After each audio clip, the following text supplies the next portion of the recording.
Sanskriti University for excellence in life. BTech Agri BSc lateral entry. ఆగాగు. రేయ్ sir Ravi మనోడేరా వెళ్ళు. అమ్మ భోజనం తీసుకురమ్మంటారా? నాకేమొద్దు. భోంచేయకపోతే ఆరోగ్యం పాడవుతుంది శిరీష. నువ్వు వెళ్ళి తీసురా అమ్మా. సరే. రవి నాకు ఒక మంచి కాఫీ చేసిస్తావా? తలనొప్పిగా ఉంది. చేసిస్తా కానీ తర్వాత నువ్వు భోంచేయాలి.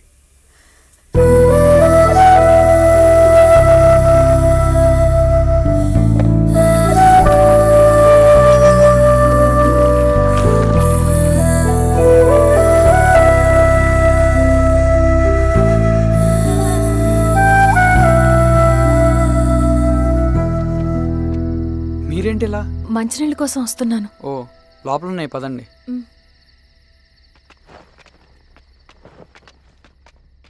ఇదిగోండి మంచినీళ్ళు.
నమస్తే మారావు గారు. మా అడవిలో మర్యాదలు ఇలాగే ఉంటాయి. షాక్ అవ్వాల్సిన అవసరం లేదు. జెడ్పీటీసీ ఎలక్షన్ జరగటం మాకు ఇష్టం లేదు. అవి ఆగాలంటే రెండే దారులున్నాయి. ఒకటి మీరు విత్డ్రా చేసుకోవాలి, లేదా మీరు చనిపోవాలి.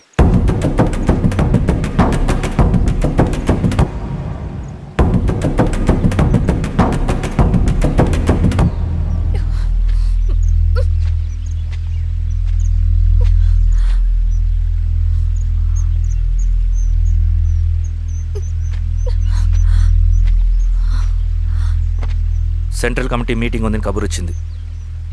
మేము వచ్చేలోపు ఎలక్షన్స్ ఆగిపోయే న్యూస్ రావాలి.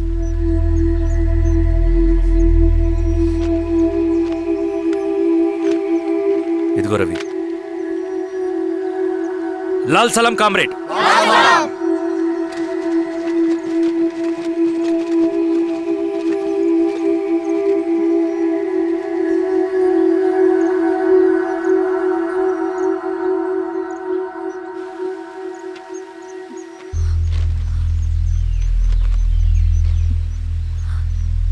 ప్రపంచంలో గొప్పవాళ్ళ చావులన్నీ నమ్మక ద్రోహంతోనే జరుగుతాయని నిరూపించావు రవి. అన్నయ్యని కూడా అచ్చం ఇలాగే చేస్తావు కదా? ఎందుకు రవి? ఏం జరిగింది? అన్నీ బాగుంటే దేశం తరపున బ్యాడ్మింటన్ ఆడేవాడిని.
అరే అభి లేవరా లే. Congratulations. Thank you sir. Ravi congratulations.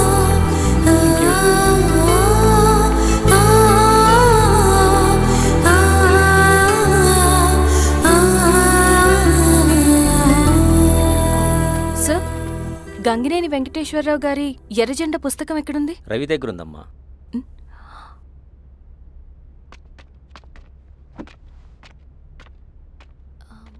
Ravi, మీకు ఈ బుక్స్ అంటే ఇష్టమా? అవును, నీకు కూడానా? నేను ఇప్పుడిప్పుడే చదువుతున్నా. సైలెన్స్. క్యాంటీన్కి వెళ్ళి మాట్లాడుకుందామా? ఓకే. అక్క కాఫీ. థ్యాంక్ యూ రచన. పర్లేదక్క. అయ్యో, కాఫీ అస్సలు బాగాలేదు. 1 minute ఇప్పుడే వస్తా. ఎక్కడికి? ఇక్కడికే వచ్చేస్తా. ఎక్కడికి? 1 minute అండి.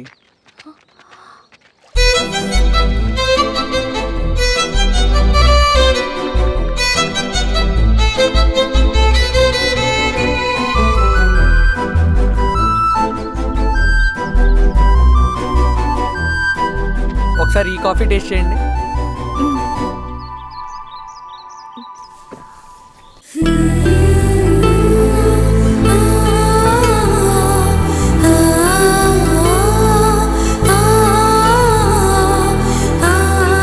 చాలా బాగుంది.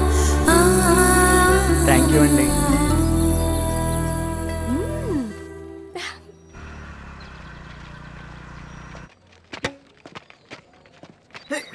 వావ్. సార్. ఇట్రా Ravi. Congratulations Ravi. Sir. State badminton ట్రైనింగ్కి సెలెక్ట్ అయ్యావు నువ్వు. Sir thank you sir. Carrier. నువ్వేమో ఇక్కడ కూర్చొని ఆడుకుంటున్నావు, వాడేమో state level training select అయ్యాడ్రా.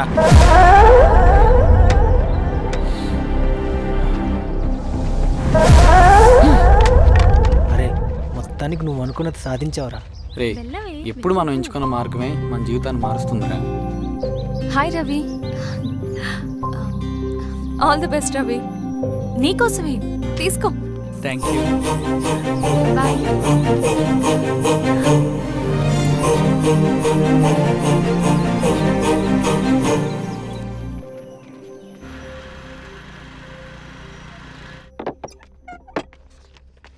Sir, రమ్మన్నారంట. ఎందుకు అలా చేసావు రవి నువ్వు? ఏవేం సార్, నేనేం చేశాను? ఇదేమిటో చూడు. Question paper sir. అవును, రేపు జరగబోయే టర్మ్ ఎగ్జామ్ పేపర్. నువ్వు లీక్ చేసిన పేపర్. సార్. అసలు నువ్వు ఇలా చేస్తావనుకోలేదు సార్. నేను క్వశ్చన్ పేపర్ లీక్ చేయట్లేదు సార్. నేనంతా చదువుకుంటూ రూమ్లోనే ఉన్నాను సార్. నన్ను నమ్మండి సార్. ఈ జెర్సీ నీదే కదా? సార్, అది నాదే కానీ దీనికి నాకేం సంబంధం లేదు సార్. నన్ను నమ్మండి సార్. మల్లయ్య, నిన్న రాత్రి ఏం జరిగింది?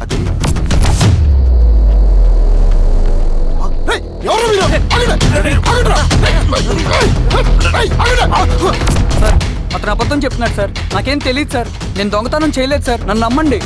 I'm very sorry Ravi. నేనేం చేయలేను. తప్పు నువ్వే చేసావని అన్ని నీ వైపే ఉన్నాయి. నిన్ను రెస్టికేట్ చేయడం తప్ప నాకు వేరే ఆప్షన్ లేదు. సార్, అంత పని చేయమాకండి సార్. నా లైఫ్ పోతుంది సార్. ఇండియా తరపున బ్యాడ్మింటన్ ఆడాలన్నది నా డ్రీమ్ సార్. నన్ను నమ్మండి సార్. సార్ సార్ సార్ నాకేం తెలియదు సార్. నన్ను నమ్మండి సార్. సార్ నాకేం తెలియదు సార్. నిజంగా నాకేం తెలియదు సార్. సార్ నన్ను నమ్మండి సార్. సార్ నేనేం తప్పు చేయలేదు సార్. నాకేం సంబంధం లేదు సార్. నన్ను వదిలేయండి సార్. సార్ నన్ను వదిలేయండి సార్. కాలేజ్ తరఫున స్టేట్కి వెళ్ళి ఆడదాం అనుకున్నాను. నా కొడుకు తాళం అక్కడే ఉంది కదా.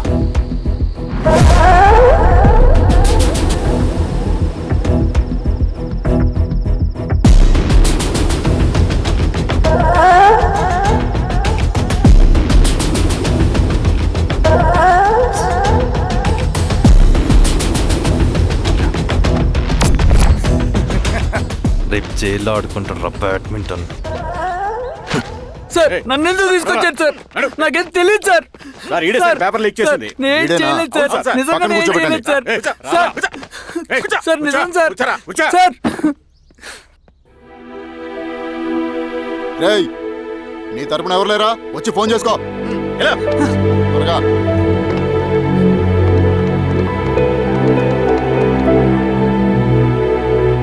సార్ నేను రవీన్ సార్. రవి చెప్పు.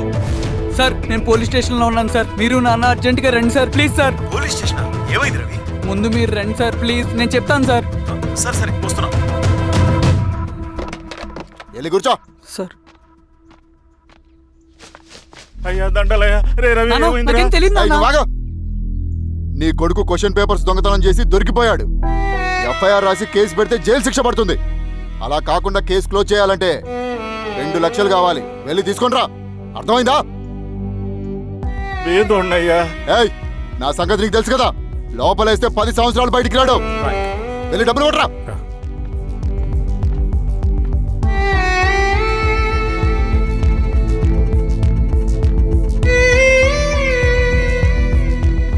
దండాలయ్యా. ఇదిగోనయ్యా 2 లక్షలు.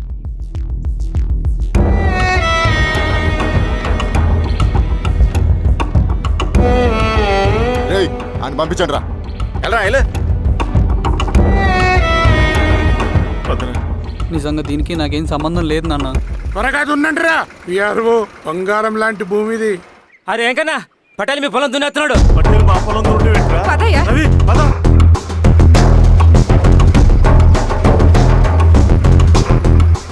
ఏయ్, కానీ అంటరా. అయ్యా పట్టేలయ్యా. మా పొలంలో మీరు దున్నుతున్నారండి. ఏయ్, నా పొలంలో నేను దున్నకుంటే వాడు దున్నుతాడారా? అన్యాయం అయ్యా. ఏయ్, ఏంద్రా అన్యాయము? పొలం అమ్మినావు కదా, కొనుక్కున్న పొలంలో దున్నుతుంటే అన్యాయం అంటారేంట్రా? ఏ విఆర్ఓ ఆ పేపర్ చూడరా, మంచిగా చూసుకోండిరా. పొలం అమ్మేవా నాన్న? అమ్మలేదురా, తాకట్టు పెట్టా. ఏయ్, తాకట్టు కాదురా, నువ్వమ్మావు, నేను కొన్నాను. నేను అమ్మలేదయ్యా. వీడు నా దగ్గర 2 లక్షలు తీసుకొని ఈ పొలం అమ్మాడు. 2 లక్షలా? ఎందుకు? మీ వాడు చేసిన నిర్వాకం వల్ల చదువుకోరా అని కాలేజీకి పంపితే ఆడుతూ పాడుతూ ఎగ్జామ్ ఫెయిల్ అవుతాడని తెలిసి ఆ పేపర్ లీక్ చేశాడు వీడు. ఏంటయ్యా ఇది? పోలీస్ కేసు అవుతుందని తెలిసి వీడు నా దగ్గరకు వచ్చి 2 లక్షలు తీసుకుపోయి వాడిని బయటికి ఇరిపించిండు. ఏం రా, అంతేనా కదా? ఇది అన్యాయం అయ్యా. నేను అమ్మలేదయ్యా. అవి దొంగ కాగితాలయ్యా. ఏం తమాషా చూస్తుండ్రా? పని చేసుకోకండి. ఇవి దొంగ కాగితాలయ్యా. నన్ను నమ్మండయ్యా. ఏయ్, దొంగ పేపర్ అవును. చాలా కొట్ట. నేను అమ్మలేదే. వాళ్ళు మనల్ని మోసం చేశారు. వాళ్ళు మనల్ని మోసం చేశారు. నాన్న నాన్న నాన్న నాన్న నాన్న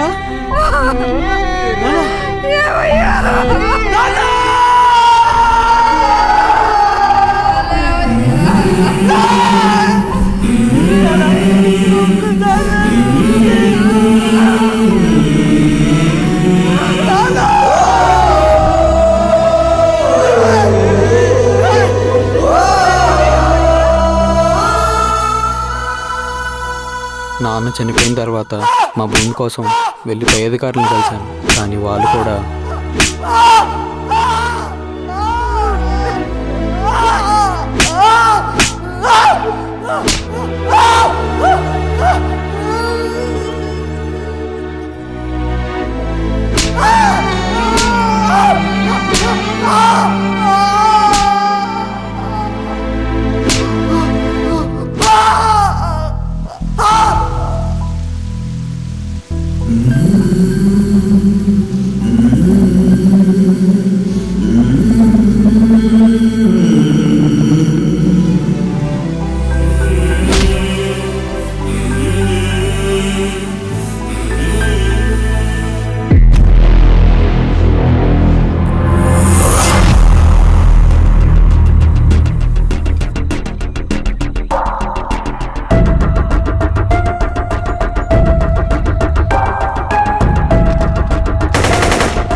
ఈ వార్త అన్ని పేపర్లో రావాలి.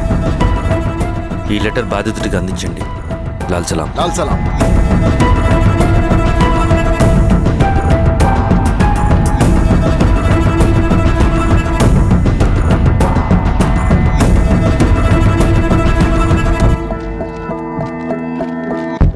ఈ పీడిత భూస్వాముల నుండి విముక్తి కోసం విప్లవ పోరాటం చేయాలి. పేద ప్రజలను సమసమాజం వైపు నడిపించాలి.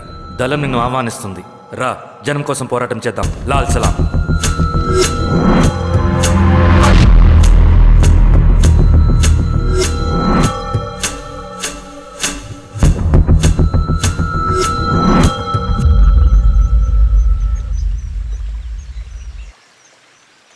నాకు పట్టిన గతి ఇంకెవ్వరికీ పట్టకూడదని ఉద్యమంలోకి వచ్చాను. ఇన్ఫార్మర్గా చేరాను. దానికోసం ఎంతమందినైనా చంపుతాం, చేస్తాం. కానీ మేమనుకున్న సమాజం తీసుకొస్తాం. కమ్యూనిస్ట్ రాజ్యాన్ని స్థాపిస్తాం. సమాజమా అంటే? రష్యాలో, చైనాలో, వియత్నంలో మా కమ్యూనిస్టులు విప్లవం ద్వారా సాధించిన ఆదర్శ సమాజం. Lenin, Stalin, Mao, Che Guevara, Fidel క్యాస్ట్రోల్ సృష్టించిన కులాలు, మతాలు, వర్గాలు, వర్ణాలు లేని ఒక సామ్యవాద స్వర్గం. అదే నేను కలలుగనేది. దానికోసమే మేము పోరాడేది. నాకు తెలిసి నాజీ పార్టీలో గోబెల్స్ తర్వాత అంత ప్రొపగాండా మీ కమ్యూనిస్టులు తప్ప ఈ ప్రపంచంలో ఎవ్వరూ చేసుండరు. ఉక్కు మనిషి స్టాలిన్, మానవీయుడు మావో, ఎర్ర జెండా వెలుగు ఇలాంటి కమ్యూనిస్టు పుస్తకాలు చదివితే ప్రపంచవ్యాప్తంగా కమ్యూనిస్టులు సాగించిన మారణ హోమాల గురించి నీకు తెలీదు రవి. స్టాలిన్ మొత్తం ఎంతమందిని చంపాడో తెలుసా? 2 కోట్ల మందిని. మనుషుల్ని చంపడంలో హిట్లర్నే మించిపోయాడు. చాలా మందిని సైబీరియన్ లేబర్ క్యాంపులకు పంపి దారుణంగా హింసించి మరీ చంపేశాడు. 2వ ప్రపంచ యుద్ధంలో బెర్లిన్ని ఆక్రమించిన రష్యన్ సైనికులు 8 ఏళ్ల నుండి 80 ఏళ్ల వయసులో కంటికి కనపడిన ఏ స్త్రీని వదలకుండా సామూహిక మానభంగం చేశారు. అది కూడా మీ కమ్యూనిస్ట్ దేవుడు స్టాలిన్ హయాంలోనే జరిగింది. ఇక మీ మావోయిస్టుల భగవంతుడు China chairman Mao Zedong great leap forwarded cultural రెవల్యూషన్ల పేరుతో 14 నుంచి 20 మిలియన్ల ప్రాణాల్ని పొట్టను పెట్టుకున్న మహానుభావుడు. ఇది మీ కమ్యూనిస్ట్ దేవుళ్ళు రాసిన రక్త చరిత్ర. ఆ దేశాలలో పేపర్లు ఉండవు, టీవీలు ఉండవు, స్వతంత్రమే ఉండదు. 1962లో చైనా మన దేశం మీదకి దాడి చేసి భూభాగాన్ని ఆక్రమించినప్పుడు ఒక్కరు కూడా నోరు మెదపలేదు.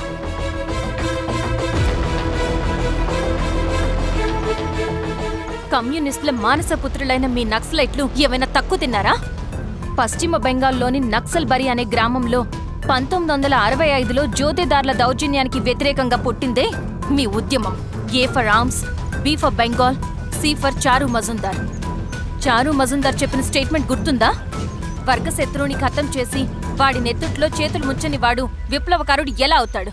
అక్కడి నుంచి మొదలైంది మీ నక్సల్స్ హింసాకాండ. 1965 నుంచి ఇప్పటిదాకా 1,00,000 మందిని ఉద్యమం పేరుతో చంపేశారు.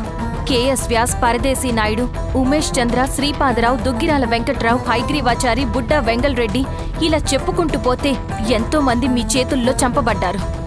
ఇంతమందిని చంపి ఏం సాధించారు మీరు? కంపెనీలు తెచ్చారా?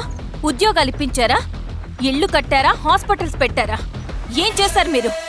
You did nothing. కడితే డెవలప్మెంట్, కూర్చితే విధ్వంసం.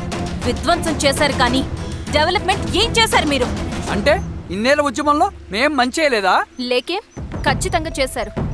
తెలంగాణ సాయుధ పోరాటం, శ్రీకాకుళం సాయుధ పోరాటం వాళ్ళ చలవే.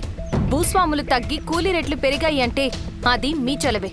నంబూద్రిపాద్, జ్యోతి బసు, సోమనాథ్ చటర్జీ, పుచ్చలపల్లి సుందరయ్య, తరిమెల నాగిరెడ్డి, చంద్ర రాజేశ్వరరావు, నల్లా నరసింహులు ఒక్కొక్కరు ఒక్కో లెజెండ్.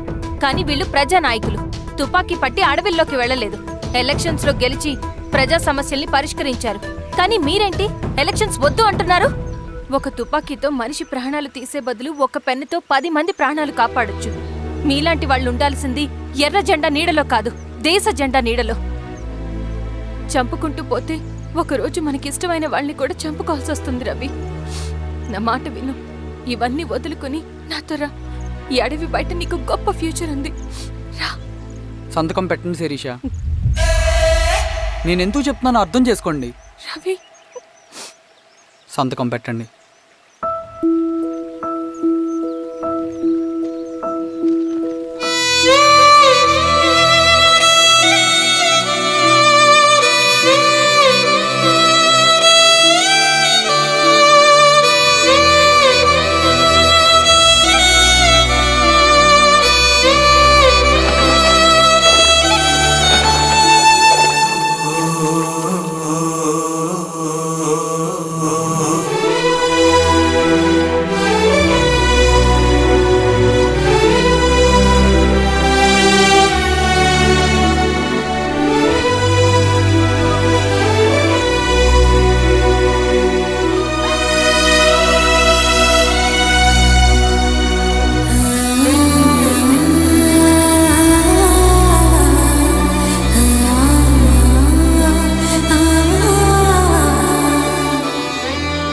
శిరీషమ్మ నేను కొన్నాళ్ళు ఒంటరిగా ఉండాలనుకుంటున్నాను, అర్థం చేసుకోండి. అది కాదమ్మా. స్వామి, నేను నీకు కబురు పెడతాను. అమ్మా అమ్మా హ్మ్.